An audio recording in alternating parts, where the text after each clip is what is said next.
si vous regardez, or, on a vu que, regardez bien, on a déjà vu que, d'après l'énoncé, HU1 est égal H bar oméga et 3, on a vu que H U2 égale à 0 U2, donc ça veut dire que U2 est vecteur propre de H associé à la valeur propre 0, et on a vu que H U3 est égal à H bar oméga U1. Donc, moralité, Φ2 est égal à U2. Je répète, le fait de lire HU2 égale à 0 U2, valeur propre 0, U2, quand vous avez la même chose ici, U2, c'est le deuxième vecteur propre. Alors, pour le dernier, pour E3 est égal à moins H bar oméga. La même chose, vous avez 0, 0, H bar oméga, 0, H bar oméga 0, 0. Donc vous avez maintenant, donc c'est E3, donc on va mettre 3, P3, C3. Donc c'est la même chose, il suffit de mettre 3, 3, 3, 3. Et la base U1, U2, U3. Égale moins H bar oméga, vous avez A3, P3, C3. Ça implique quoi? Alors 0A3, 0P3, H bar oméga C3. Bar oméga C3 est égal à H bar oméga A3. H bar oméga A3. Donc ça veut dire que A3 égale à C3. Alors 0, 0, 0. Donc 0 égale H bar moins. Donc moins. Ici, donc ici moins. Donc je m'excuse. Donc vous avez H bar oméga C3 est égal à moins H bar oméga A3. Donc A3 c'est moins C3. Il y en a, ça fait moins C3. Donc ici, 0 est égal, bon ici, donc 0 à 3, 0 P3, 0 C3 est égal à moins H bar oméga P3. Ça veut dire que P3 égale à 0. La même chose, H bar oméga A3, H bar oméga A3, plus 0 P3 plus C3 est égal à moins H bar oméga C3.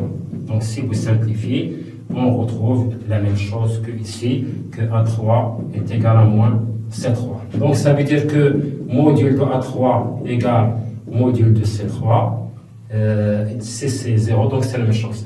Donc le vecteur propre Φ3 qu'on cherche est égal.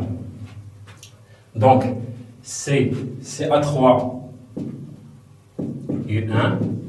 Donc il n'y a pas de U2 parce que P3 est égal à 0. Donc plus C3. Donc ça veut dire moins A3 et 3. Donc c'est bon. Donc il faut, or, Φ3 doit être égal à 1 parce que tous les vecteurs propres doivent être normés. Ça veut dire, donc la même chose que ce qu'on a fait ici, vous allez trouver que module 2 fois module de E3 au carré égale à 1, ça veut dire que A3 égale à 1 sur racine de 2 exponentielle et d'un autre facteur de phase qu'on va noter alpha prime, mais qui n'a pas de signification physique. Donc, Φ3 est égal à 1 sur racine de 2. Alors, B3 U1, donc voilà. Donc, c'est A3 U1, donc ça fait U1. Et ici, vous avez moins U3. Moins, c'est tout simplement parce que A3 est égal à moins C3. Donc, il faut mettre ici un signe. Donc, résumé. Donc là, c'est assez clair. Je vous laisse un petit peu regarder. Donc, alors, E1 est égal à 0. Donc, ça veut dire que Φ1, donc ici, on va dire H bar oméga, E2 égale à 0, E3 égale à moins H bar oméga. Ça, ce sont les trois valeurs propres qu'on a trouvées de la matrice du Hamiltonien H. les vecteurs propres correspondants, c'est 1 sur racine de 2, U1 plus U3. Ici, vous avez phi2 égale à 0, là. Et vous avez ici phi3 égale à 1 sur racine de 2, U1 moins U3. Une simple vérification, les vecteurs propres de l'hamiltonien H, ils forment une base orthonormée. Ça veut dire qu'ils vérifient, c'est-à-dire ils sont normés et ils sont orthogonaux. Par exemple, phi1, phi1, vous allez trouver 1 sur racine de 2 fois 1 sur racine de 2 égale à, c'est-à-dire c'est 1 demi plus 1 demi. Vous allez trouver 1. Si vous faites phi1, phi2, c'est 0. Comme on a 0 et 2. Comme c'est 0 et 2. D'accord. Donc, non, c'est I2. Non, je m'excuse, c'est I2. Donc, phi1 égale 1 sur racine de U1 plus U3, I2, 1 sur racine de 2, U1 moins U3. Donc, si vous faites phi1, phi1, vous allez trouver 1 demi plus 1 demi égale à 1. Phi2, phi2 égale à 1. Phi3, phi3 est égal à 1. Phi1, phi2, par exemple, phi1, phi2 égale à 0. Phi1, phi3 égale à 0. Ça, c'est un moyen de vérification si vous avez trouvé de bons résultats. Donc, il forme une base orthonormée. Donc, les vecteurs propres de l'hamiltonien H sont ces trois-là, et les valeurs propres qui sont les énergies, parce que vous voyez que H bar oméga c'est une énergie. Donc on considère maintenant l'opérateur LZ, c'est la question numéro 2. La question numéro 2. Alors on considère un opérateur LZ égale H bar, donc c'est une matrice, égale à H bar, vous avez 1, 0, 0, 0, 1, 0, 0, 0, 1.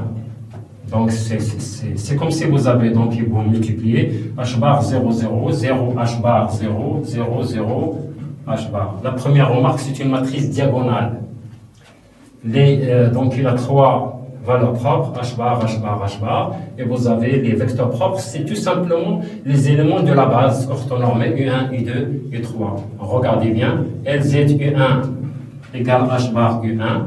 Donc, ça fait H bar U1. Vous avez LZ U2 égale à H bar U2. Et vous avez LZ U3 égale LZ U3 égale à H bar U3. Donc, quand vous avez les mêmes vecteurs ici, vecteurs propres, donc on dit que U1 est vecteur propre de LZ associé à la valeur propre H bar. U3 est vecteur propre de LZ, voilà, c'est la même chose. Non, ici il y a moins 1, pardon.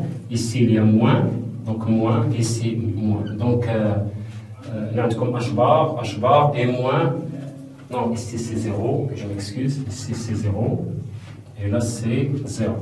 Et là c'est 0. Donc, je récapitule. Donc, nous considérons un opérateur LZ qui est égal à cette forme. Donc, c'est une matrice diagonale. Ça veut dire que les trois valeurs propres sont H bar 0 moins H bar. On écrit sous forme des équations aux valeurs propres. LZ U1 égale H bar U1.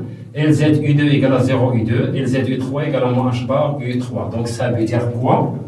Que U1, U2, U3, ce sont les vecteurs propres de l'opérateur LZ associés respectivement aux valeurs propres H bar 0 moins H bar. Alors, on passe à la question, montrer que LZ est une observable.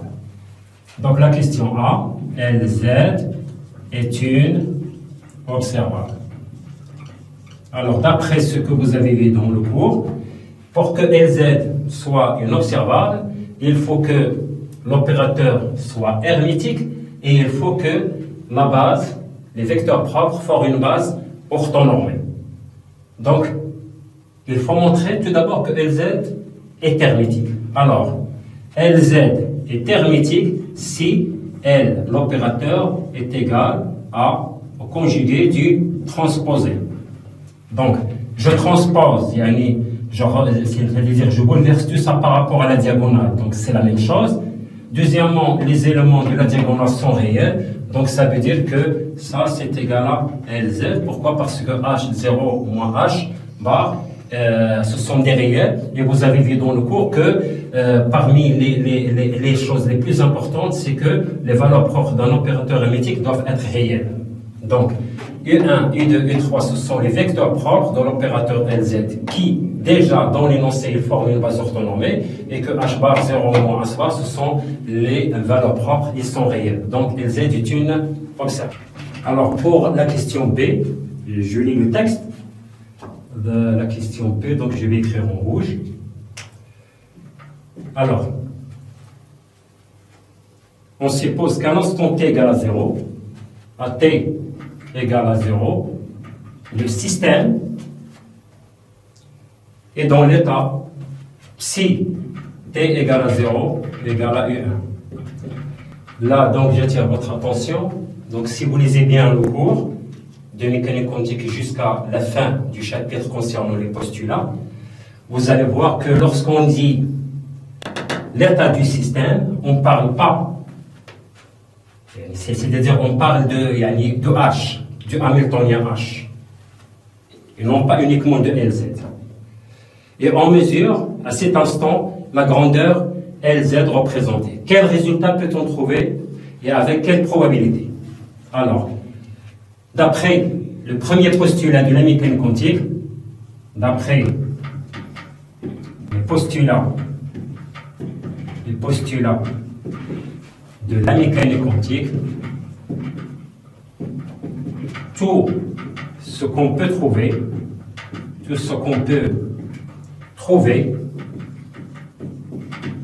c'est l'une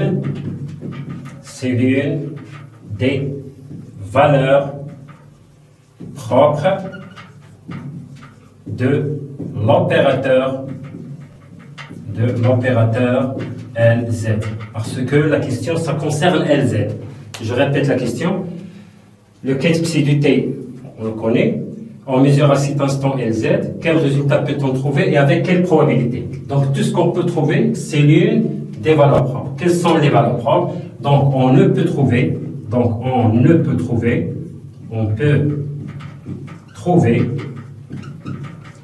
que l'une des valeurs propres, c'est-à-dire trouver H bar ou bien 0 ou bien moins H bar de l'opérateur LZ. Avec quelle probabilité? Donc on appelle probabilité de trouver la valeur propre A de LZ, P de trouver A est égal module du bracket, donc c'est voilà, c'est U psi au carré. Donc ici on va dire quelle est donc la probabilité de trouver la valeur propre A de LZ.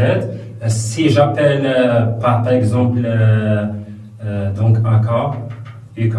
Donc la probabilité de trouver AK,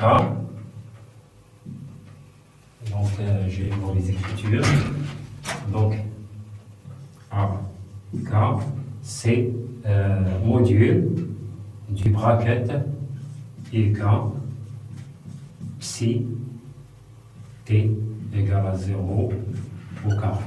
Psi t égale à 0.